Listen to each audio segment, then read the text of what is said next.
everybody. Happy New Year. This is the first podcast we're doing in 2026, and just so happy to have you tune in, so happy to have you listening, and I hope everyone's start of the new year, the new chapter is off to a good one. And so it's a great time of year because it's really a great opportunity to reset, to evaluate what you want the year to look like and make those changes that you need to make happen to get to the things that you want.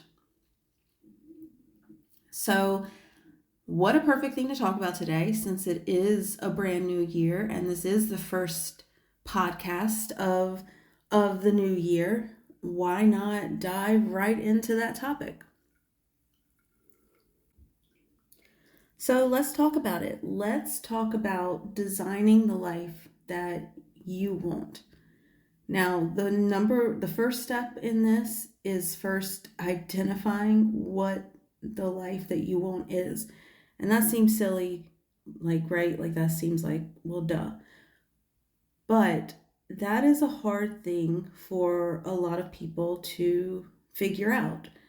And it takes having a lot of honest, hard conversations with yourselves, because the bottom line is life is about choices, right? Life is about deciding what is most important to us and then making decisions to get us closer to the things that we have decided are most important to us.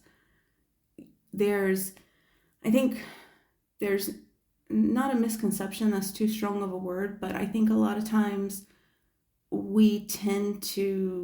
people tend to just say or think, if you work hard enough, you can have everything, you can do this, you can do that, you can do all of it, you can do all of it well.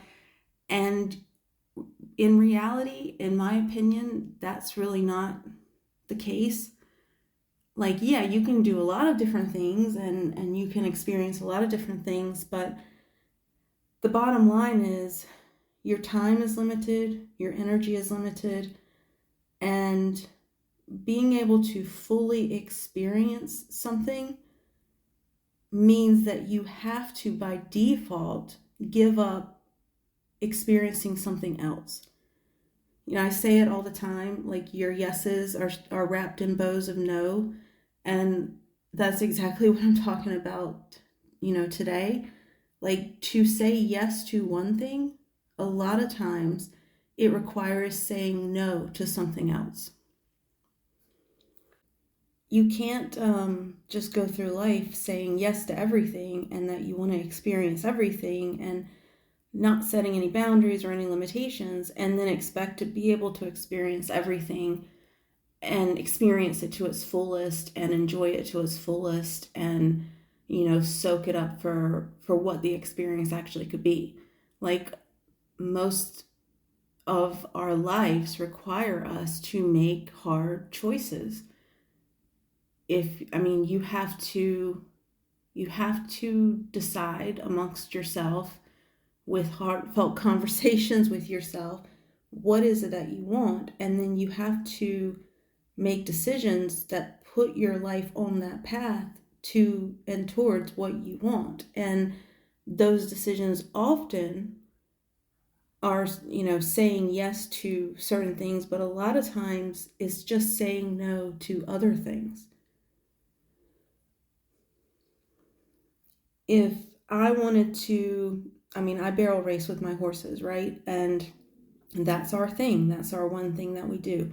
Now, could I say that I want to do 5 other disciplines with them and, work on, in addition to barrel racing, work on reining and cutting and, jumping, whatever the scenario is, I could do that. I could say, okay, I'm going to take my horses, and instead of just focusing on barrel racing, I'm going to spread myself thin, and I'm going to try to do 5 other things, 5 other disciplines.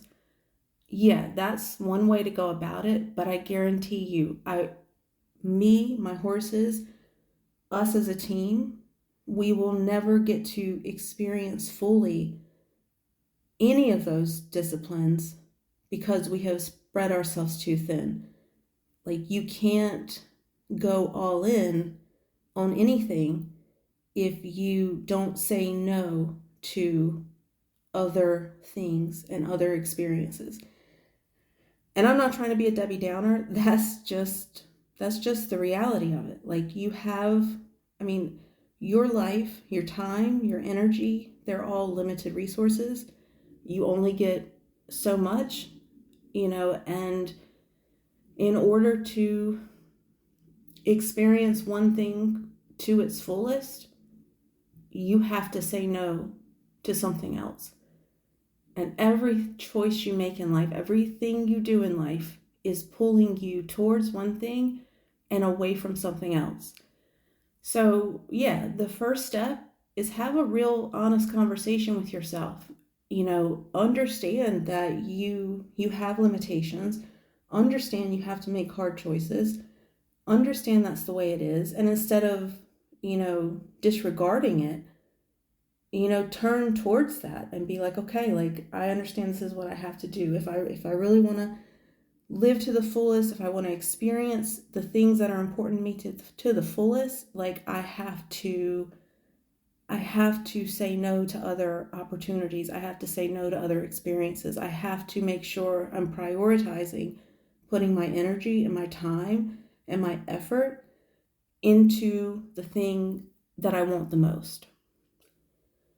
Like I've mentioned on here before, I work in healthcare, and up until a few years ago, I worked full-time in a hospital. And, even though, of course, like, the schedule was hard, there was things about it that was hard. There were things about it that, I did want some reprieve from. The bottom line is I really enjoyed what I did. Like, I enjoyed taking care of people.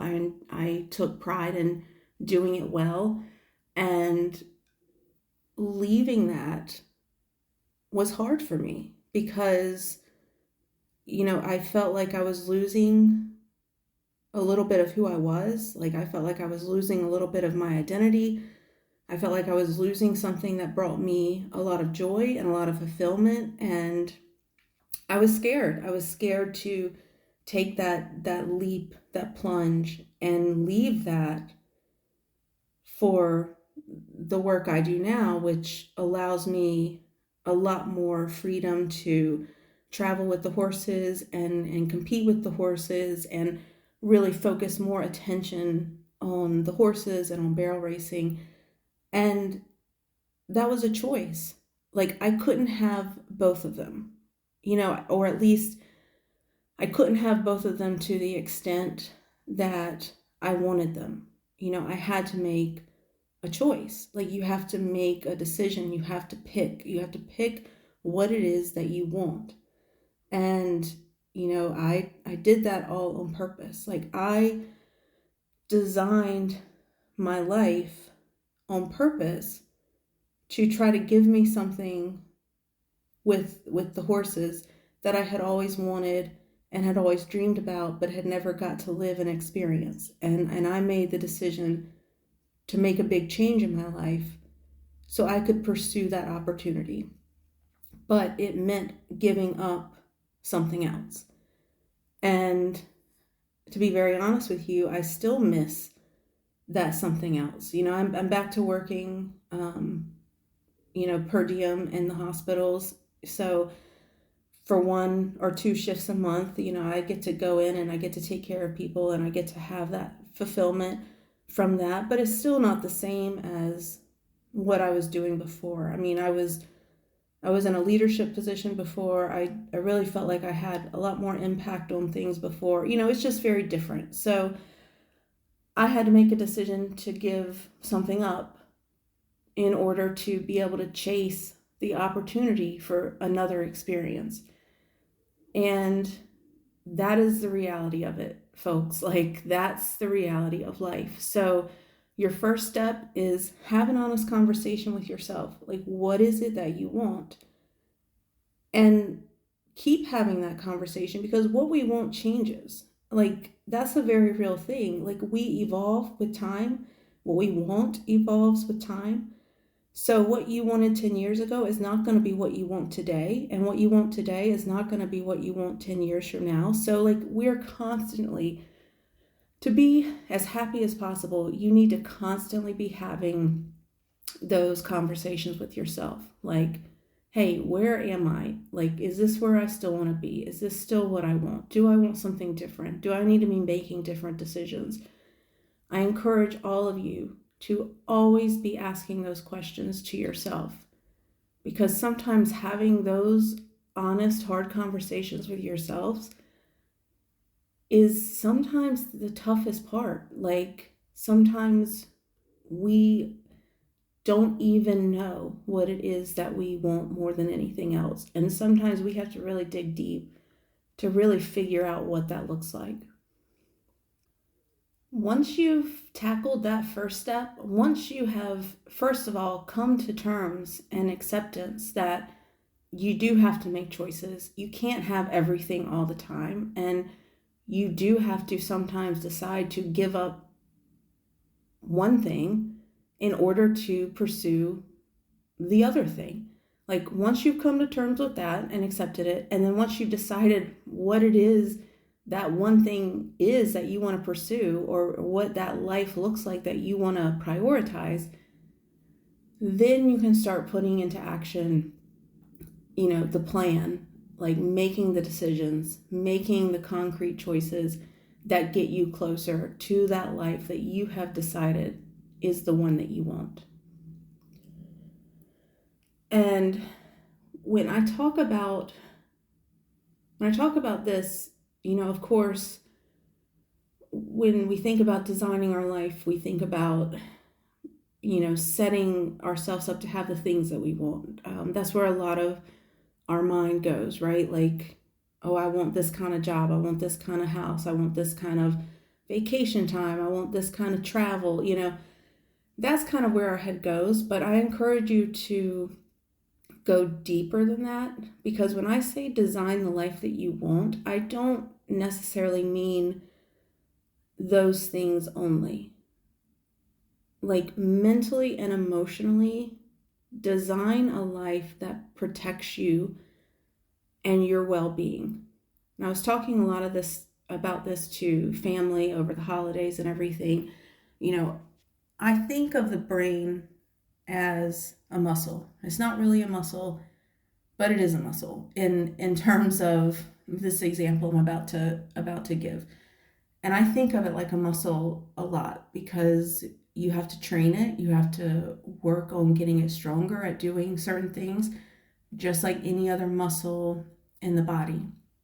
So if you were at a gym and someone says to you, hey, go lift that whatever pound dumbbell, like whatever pound seems appropriate for the weight you can generally lift. They say, hey, go over there and lift that dumbbell one time. You probably could walk over there and you could probably lift it pretty easily. Now, let's pretend that you're in the same gym and you've just done an hour-long workout. You've just done a lot of reps on all the machines. Your arms are tired, your back is tired, every muscle in your body is tired, you're completely fatigued. And now someone says, go over there and lift that dumbbell. It's gonna be much harder, right? If not even impossible. Like, depending on how exhausted your muscles are from the workout you just did, like, you might not even be able to lift it, because probably everyone listening to this has done curls, or has done squats, or has done some sort of weight lifting, weight building, and you know what it feels like. Like, when you're doing a bicep curl, for example, the first few seem pretty easy, but by the fifth one, the sixth one, the seventh one, now it's starting to get harder. And the more you keep going, the harder it gets, and to a point where your muscle has given out completely and you can't do anymore. And until you allow that muscle to rest, until you allow that muscle to recharge its energy, you're not going to be able to lift any more weight. And that is exactly how I think of our minds and our brain. We have a limited amount of mental and emotional energy, reserve, coping skills. And if you deplete your mental energy, then when someone asks you to go over there and do the most mundane little task, all of a sudden it seems like climbing Mount Everest, because you're completely depleted. Like your meter is on red. And when we live with our mental meters in red, we have absolutely no reserve. The smallest thing can feel completely overwhelming. And I know you've all felt it. I know every one of you listening has been there. You've had days where, it's just one of those days where like a lot of things are happening that just kind of suck your mental energy, and you get to a point where then something happens, even if it's something very small, and it's like the straw that broke the camel's back. It's like, wow, like this is a small thing, but all of a sudden it feels so consequential and like something I can't even cope with or deal with. And that's because your mental and emotional meter was on red. And next time you feel like that, I want you to think back to this example, the example of doing the bicep curl, because that is something we all know what that feels like. When your muscles get tired and fatigued, lifting a weight that normally would be completely liftable all of a sudden feels impossible. And that is exactly how our minds work too. If your mind is on red, if your meter is on red, the smallest mental task, whether it be thinking about something complex, whether it be dealing with something emotionally, whether it be just having mental energy to go out and tackle a project, like whatever the case is, like the smallest thing all of a sudden feels impossible and completely overwhelming. So design your life to get to a place where your mind's meter is not on red. Like there's a difference. You can look at people and you can tell a difference between people who prioritize protecting their mental and emotional well-being versus those that don't. And it's a big difference. And the people that prioritize trying to protect their mental and emotional well-being, people who try to make sure their mind meter is in the green, like those people experience life more fully, like they have more energy, they have more coping mechanisms, they have more reserve. So when something bad happens, they can respond to it better. They can respond to it, more logically, less reactionary. Like they have more emotional regulation. Like all this is not a surprise or an accident. It's because they have prioritized their mental well-being and they have prioritized making sure their meter is in the green. So their muscle is strong. When they need it, their muscle is strong. And then the next question is, okay, well, how do I get my mental energy in the green? How do I get my meter in the green? And you know what? That's going to look a little different for everybody because we're all a little different. But generally, things that bring you fulfillment put your meter closer to the green. Things that bring you joy put your meter closer to the green. Accomplishing things like doing a project, accomplishing a project, giving yourself a sense of purpose generally puts you in the green. Getting a lot of sleep, getting a lot of rest, like physical rest, puts you in the green. Having relationships, socializing with your community, like having friendships, puts you in the green. Giving yourself the commitment to prioritize what it is that you want in life puts yourself in the green. Mindfulness puts yourself in the green. Relaxation puts yourself in the green. Like, it's all going to look a little different for everybody, but you know what makes you feel recharged. You know what makes your mind happy. You know what makes you emotionally feel happy. Like, relaxed, joy, peace. Like, do those things and prioritize those things that make you feel re-energized and recharged. And then say no to the things that don't, like the things that suck our energy away. Say no to those things. Like, remove those things from your life as much as possible.